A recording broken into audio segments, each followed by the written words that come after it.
video vamos a presentar estudios de regresión con dos o más variables predictoras. Como ya comentamos, el análisis de regresión múltiple es una extensión del análisis de regresión simple y presenta los mismos supuestos y semejantes procedimientos de inferencia.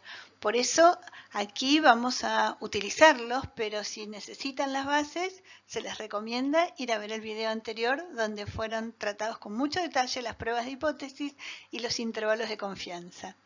El significado de los parámetros del modelo cambia levemente.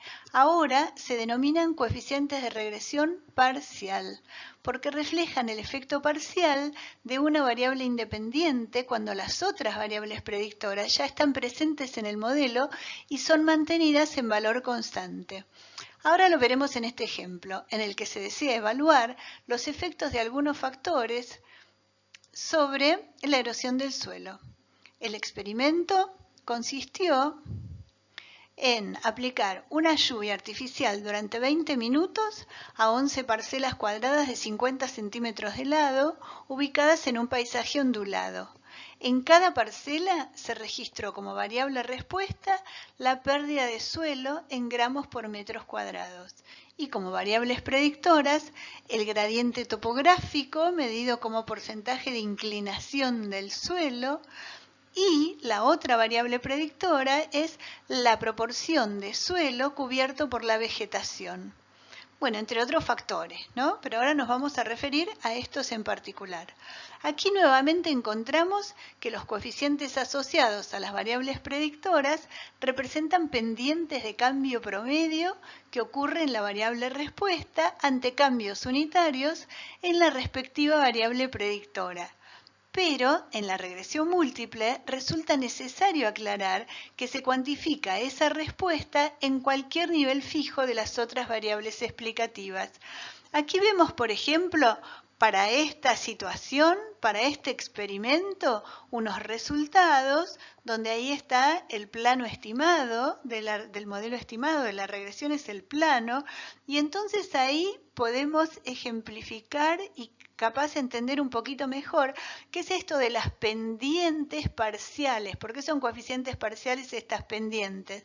Por ejemplo, miremos, ¿no? En el eje Y tenemos la erosión de suelo.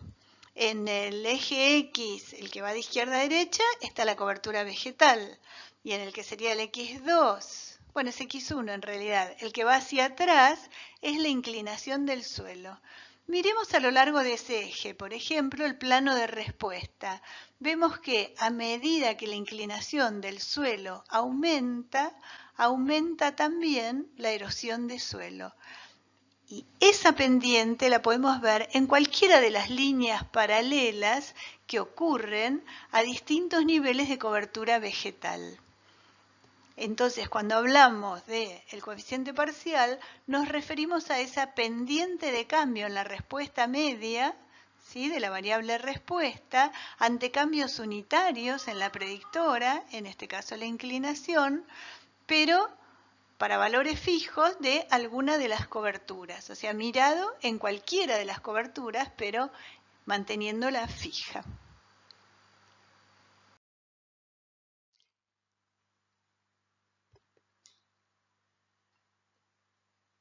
Aquí se presentan los datos que surgen de este experimento. Vemos para cada una de las 11 parcelas la variable respuesta observada, que es la pérdida de suelo en gramos por metros cuadrados. Vemos las dos variables predictoras o explicativas o regresoras, la inclinación, que llamaremos X1, y la cobertura vegetal, que llamaremos X2. Y también se presenta el modelo. ¿Sí? El modelo estadístico asociado a este experimento considera dos variables regresoras, X1 inclinación, X2 cobertura vegetal. Asumiremos que X1 y X2 son variables que toman valores controlados por el experimentador durante el procedimiento. Y entonces la pérdida de suelo es igual a beta 0 ordenada al origen más beta 1, coeficiente parcial asociado a la inclinación, más beta 2, coeficiente parcial asociado a la cobertura vegetal, más epsilon sub i, error aleatorio, son errores independientes, idénticamente distribuidos, con distribución normal, media 0 y varianza sigma cuadrado. El modelo de regresión para dos variables independientes, x1 y x2, es un modelo lineal en los parámetros. El parámetro beta 0 es la intercepción del plano de regresión con el eje y. Si el dominio del modelo incluye al sitio con valores 0 para x1 y 0 para x2, entonces beta 0 da la respuesta media de y en esa condición. El parámetro beta 1 indica el cambio en la respuesta media de y por cada unidad de incremento en x1 cuando x2 se mantiene constante. De la misma manera, beta 2 indica el cambio en la respuesta media de y por cada unidad de incremento en x2 cuando x1 se mantiene constante. Los epsilon sub i son los términos de error que tienen distribución normal con parámetros mu, media 0 y varianza sigma cuadrado, igualita para todos. Geométricamente, esta función de regresión corresponde a un plano en un espacio tridimensional. Ahí se ve en la figura, ¿no? Contiene una representación de una porción de ese plano, del plano de respuesta estimado. Y a menudo la función de regresión también se denomina superficie de respuesta. La tabla de coeficientes de regresión y estadísticos asociados brinda mucha información acerca de los resultados de la regresión. La vamos a ir recorriendo paso a paso. Primero vamos a ver los valores de los estimadores que nos van a permitir calcular, presentar el modelo estimado.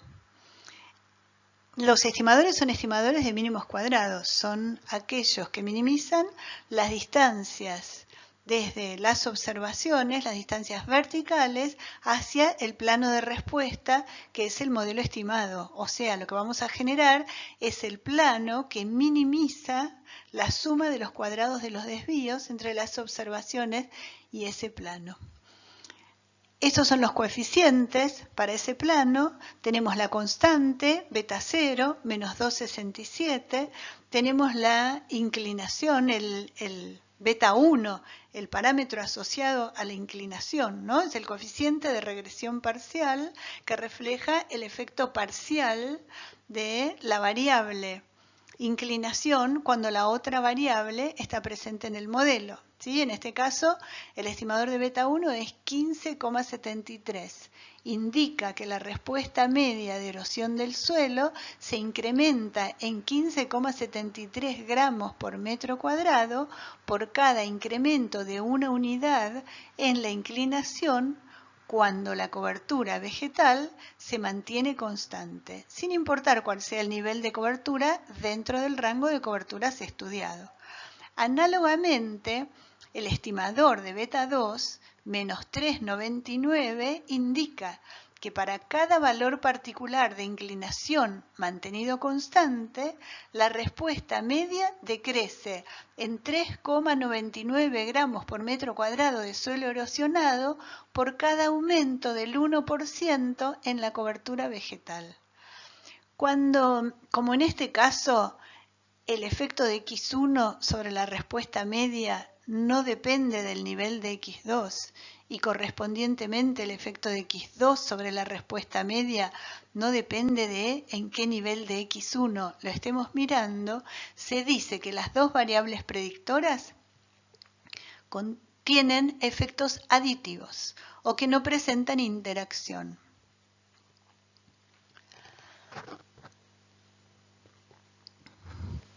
El modelo estimado, entonces, toma cuenta de estos valores de los estimadores y se construye de esta manera. Dice que la pérdida de suelo media estimada para cada nivel I es igual a menos 2,67 más 15,73 por la inclinación del nivel I menos 3,99 por la cobertura vegetal del nivel I.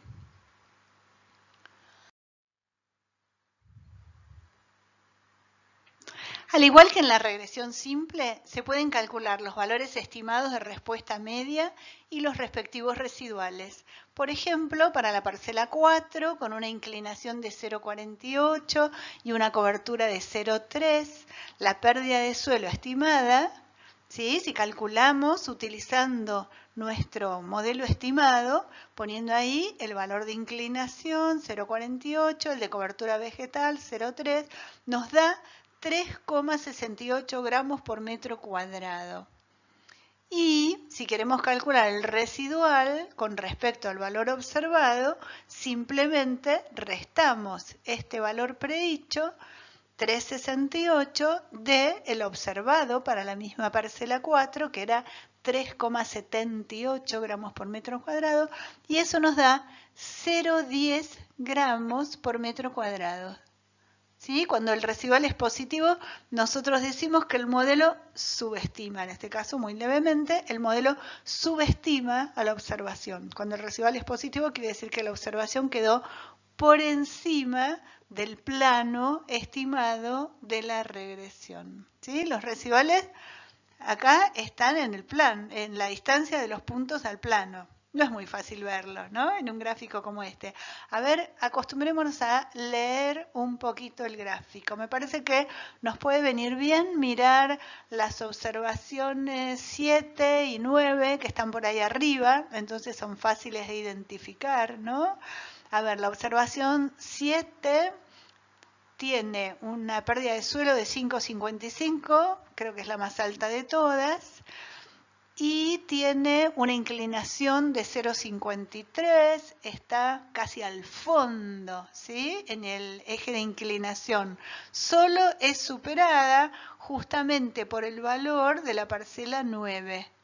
¿Sí? Pero la parcela 9 tiene un poco más de cobertura vegetal y por lo tanto su valor de erosión, por lo menos el predicho, pero parece que lo observado también, es un poquito más bajo.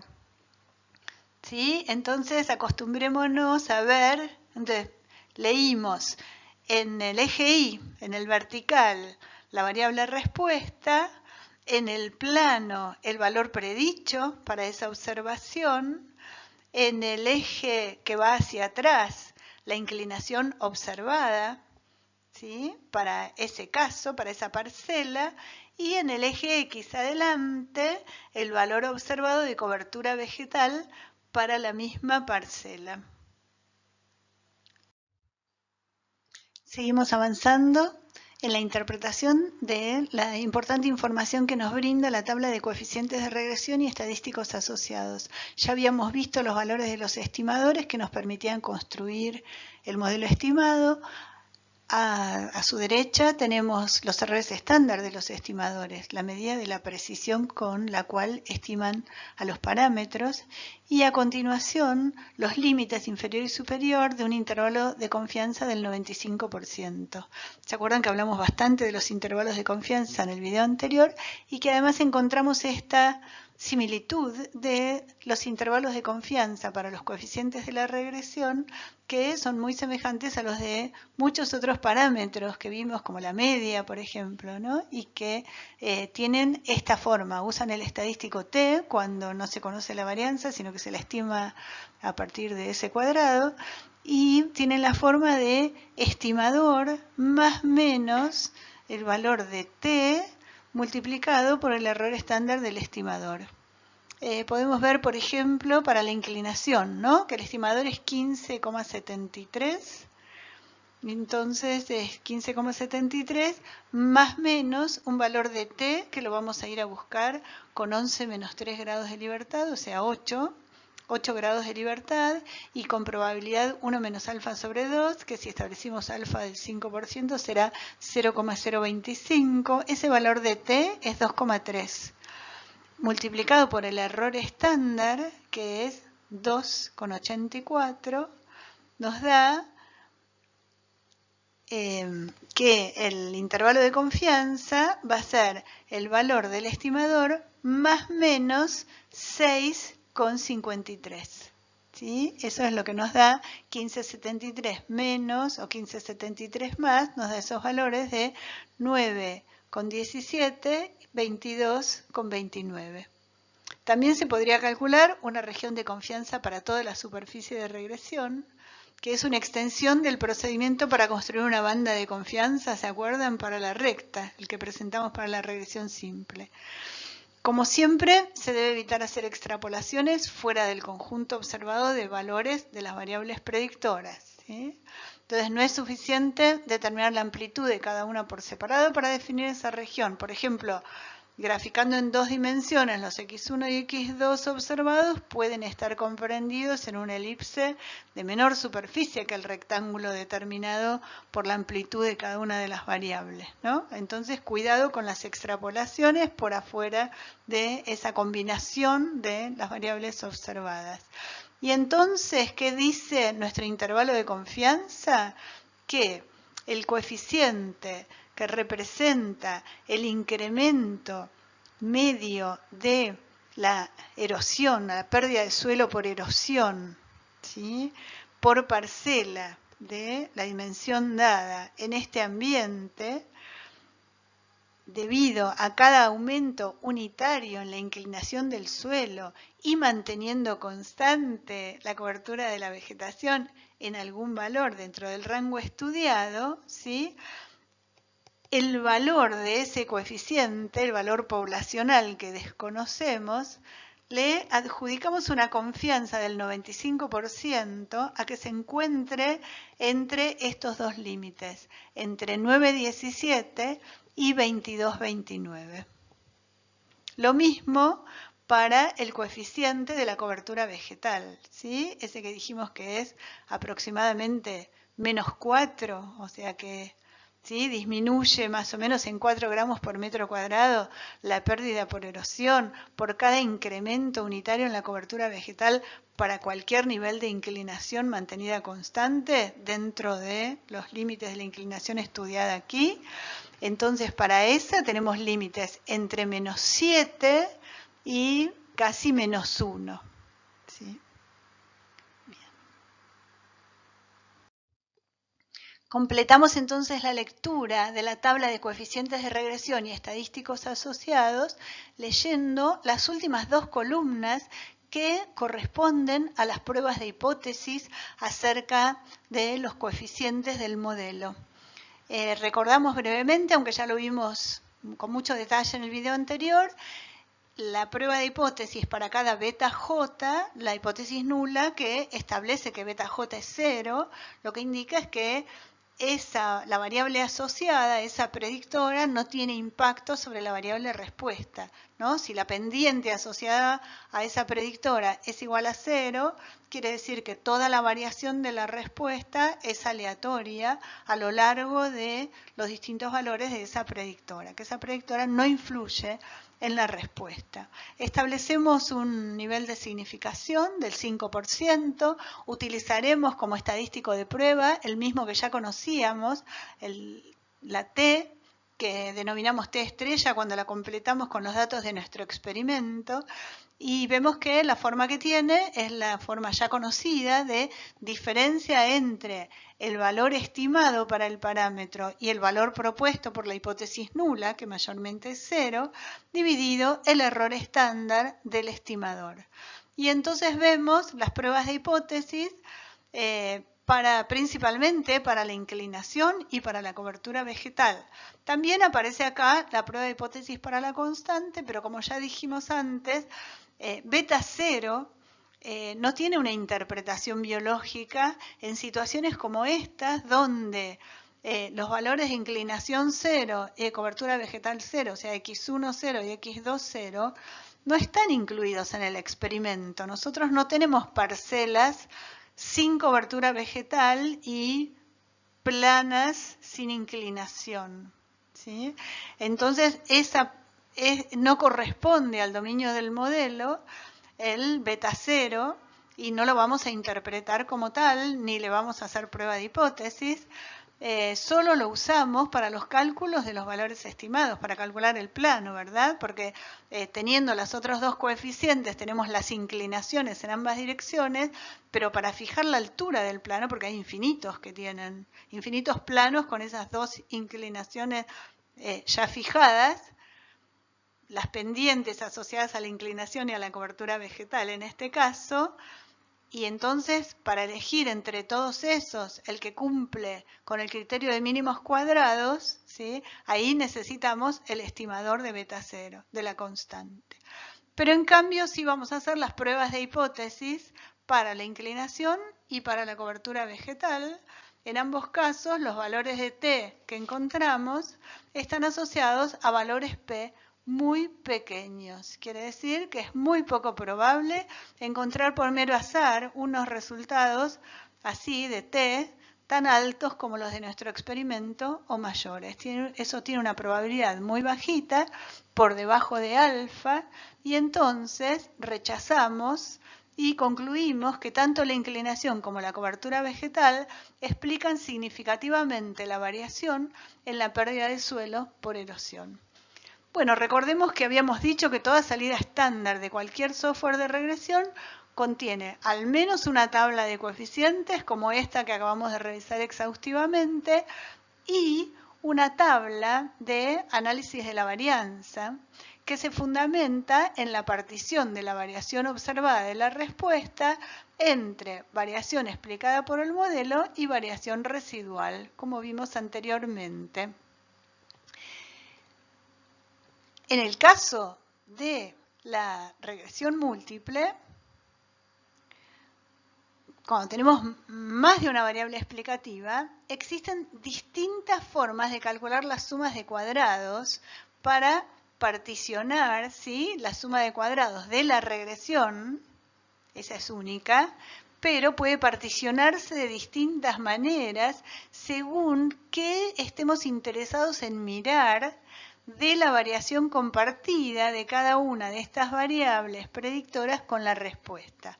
Entonces, a continuación vamos a ver las sumas de cuadrados que más comúnmente se utilizan son las de tipo 1, denominadas secuenciales, y las de tipo 3, llamadas parciales.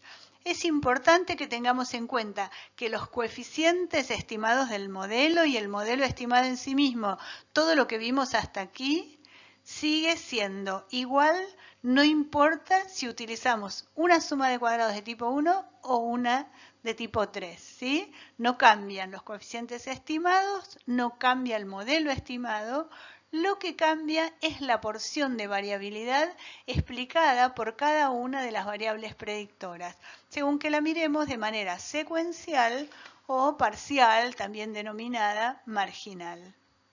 Aquí tenemos una tabla de análisis de varianza para nuestro ejemplo con sumas de cuadrado tipo 1 o secuenciales, que se obtienen calculando la reducción en la suma de cuadrados residual a medida que vamos añadiendo términos al modelo de forma secuencial. La suma de cuadrados del modelo, la de la primera línea, tiene p grados de libertad asociados, igual al número de variables predictoras consideradas en el modelo.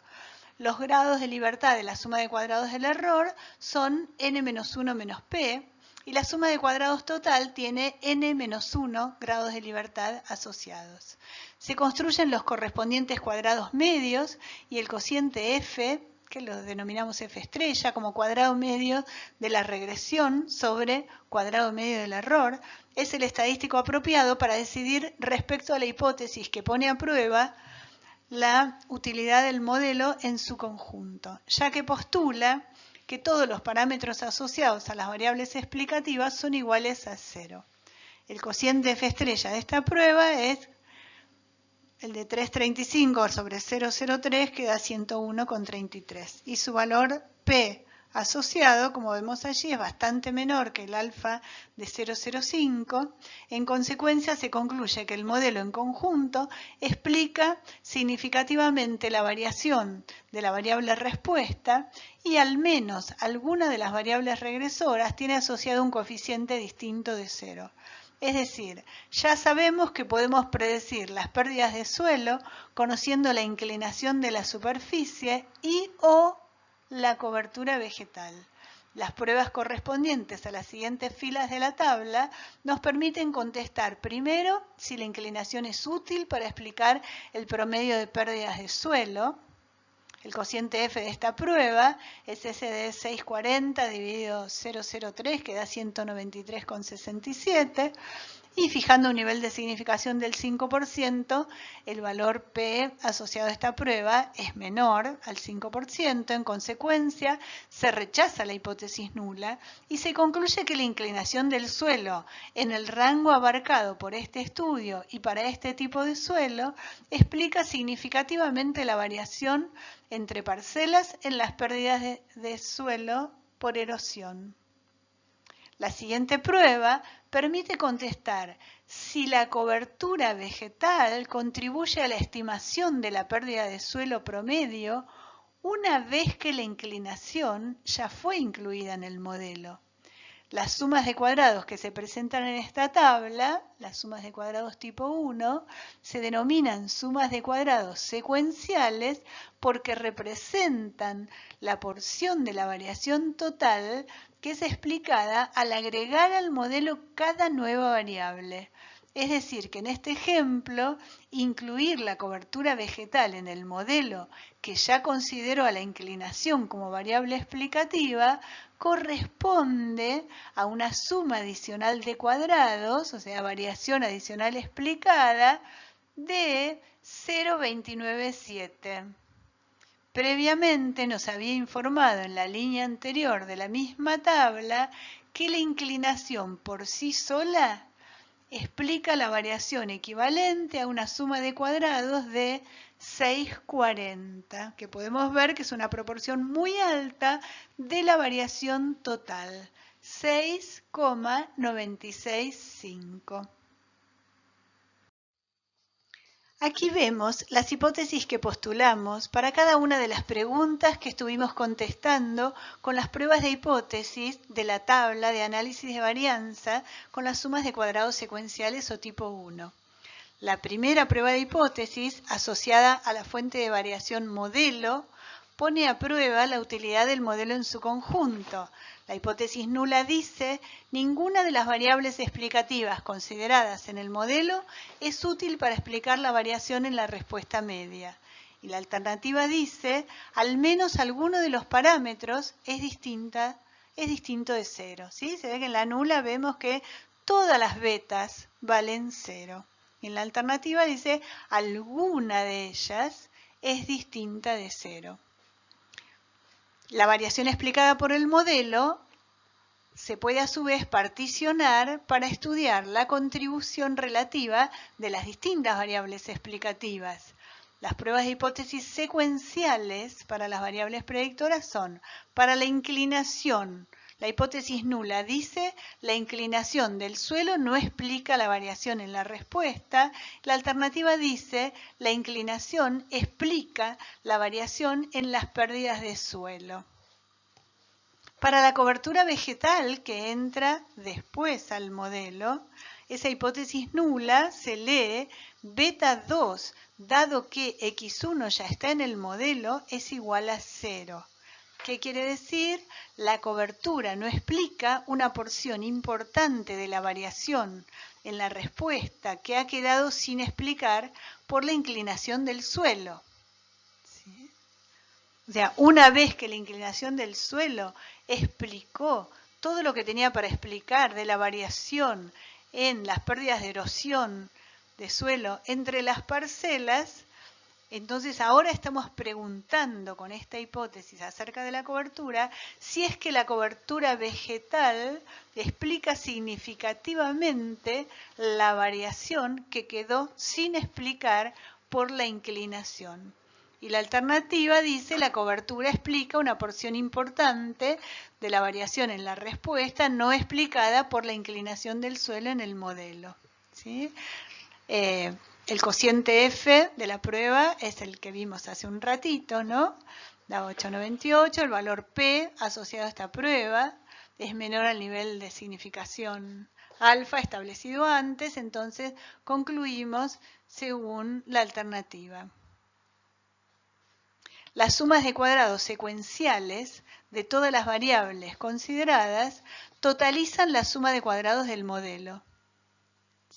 O sea, la suma de cuadrados de x1 más la suma de cuadrados de x2, dado que x1 está en el modelo, ¿Sí? Si volvemos a mirar en la tabla, 640 más 0,297 es 670, porque son verdaderas particiones de la variabilidad. Las pruebas de hipótesis asociadas a las sumas de cuadrados secuenciales también se suelen denominar pruebas F secuenciales. Calcular una suma de cuadrados secuencial es equivalente a calcular las sumas de cuadrados de la regresión, o sea, del modelo, tomando primero un modelo sencillo, por ejemplo, para nuestro ejemplo sería el de pérdidas de suelo, explicada solo por la inclinación, como única variable predictora. Con ese modelo calculamos la suma de cuadrados de la regresión. Después calculamos la suma de cuadrados de la regresión para un modelo que además de la inclinación considera también la cobertura vegetal. La diferencia entre estos dos modelos, la suma de cuadrados de regresión del modelo que contiene a las dos variables predictoras menos la suma de cuadrados de la regresión del modelo que contiene a una sola, a la que entró primero en la secuencia, en nuestro caso la inclinación, esa es la suma de cuadrados de la cobertura vegetal, x2, dado que x1, inclinación, ya estaba en el modelo. Cuando se calcula para cada variable explicativa la suma de cuadrados adicional que generaría al entrar última al modelo, se obtienen las denominadas sumas de cuadrados parciales, que también se las llama marginales en algunos contextos. Se trata de cuantificar la variabilidad que explica cada variable cuando es agregada a un modelo que ya incluía todas las demás. Se observa que la prueba F para el modelo en conjunto, primer renglón de la tabla, es idéntica a la de la tabla anterior de las sumas de cuadrados secuenciales porque se trata del mismo modelo y es la misma prueba de hipótesis. Se puede comprobar que las pruebas F parciales son idénticas a las pruebas T de significación de los parámetros que surgen de la tabla de coeficientes.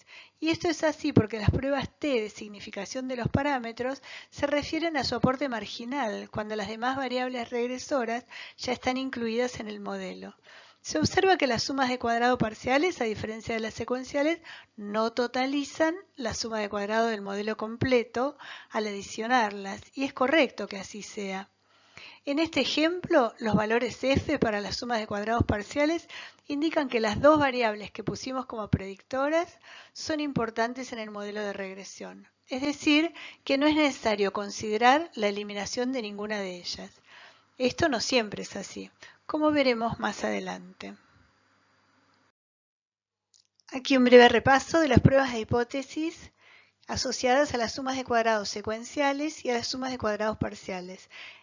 Lo que se ve claramente es que la primera hipótesis, la del modelo, es igual para ambas, y la última, la de la última variable que entra al modelo como explicativa, también es igual para ambas, porque las parciales es eso lo que calculan para todas las variables, ¿no?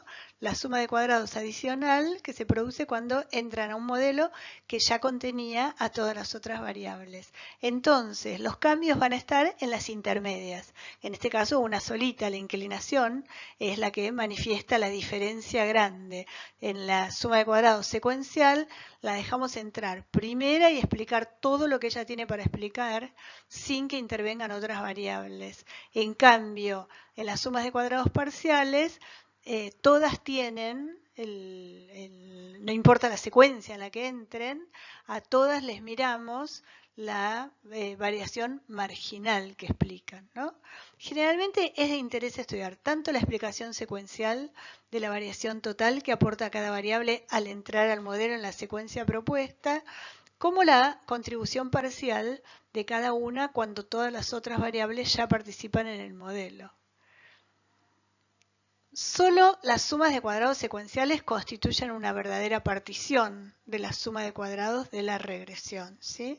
Si bien esa partición no es única, ya que depende de la secuencia de entrada de las variables al modelo. O sea, allí cómo se reparte, ¿no? Va a depender de la secuencia en la que entran. Hasta aquí entonces los dos tipos de sumas de cuadrados y vamos a ver su utilidad en el próximo video en el que vamos a abordar un problema bastante importante de la regresión múltiple, que es el denominado problema de multicolinealidad, donde las sumas secuenciales y parciales también van a servir, entre otras herramientas, para diagnosticar ese problema.